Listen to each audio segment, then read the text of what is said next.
रेगिस्तान की धरती पर जहाँ तलवारें चमकती थी और राजपूत शौर्य की कहानियां लिखी जाती थी, वहीं जन्मी एक कन्या जिसने अपने जीवन का युद्ध तलवारों से नहीं बल्कि प्रेम और भक्ति से लड़ा।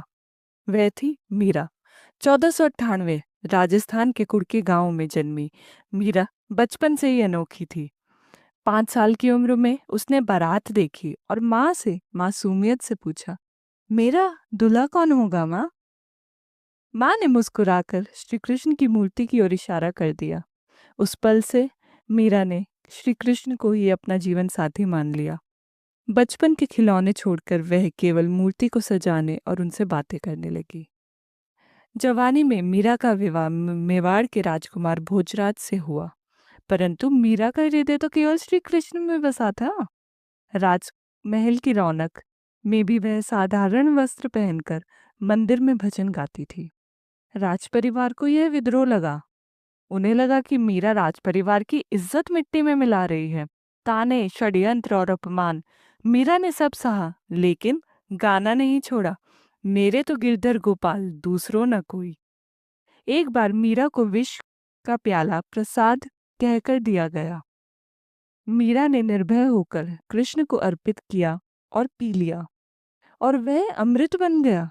दूसरी बार फूलों की कटोरी में नाक छुपाकर भेजा गया। मीरा ने खोला और कृष्ण के चरणों में रख दिया। नाग शांत होकर बैठ गया। पति भोजराज की मृत्यु के बाद दबाव और ज्यादा बढ़ गया। परिवार ने कहा भक्ति छोड़ो, लेकिन मीरा ने सब कुछ छोड़कर नंगे पांव भक्ति यात्रा पर निकलना शुरू कर दिया। गांव-गांव जाकर वह कृष्ण के भजन गाती। मीरा ने 1300 से अधिक भजन लिखे। उनके भजन केवल प्रेम नहीं, वह साहस और स्वतंत्रता का स्वर थे। मध्यकाल की स्त्रियों की आवाज जहां दीवारों में कैद थी, मीरा का स्वर पूरे भारत में गूंजा। अपने अंतिम वर्षों में मीरा द्वारका पहुंची।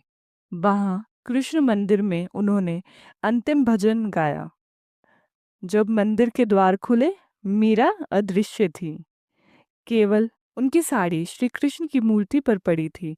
भक्त मानते हैं मीरा अपने प्रभु में समा गई। मीराबाई एक वीरांगना थी। तलवार से नहीं, अपने साहस से उन्होंने विष पिया, अपमान सहा, महल छोड़ा, पर अपने सत्य को कभी नहीं छोड़ा।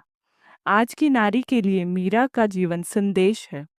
अपने सपनों और सच्चाई के लिए डटकर खड़ी रहो।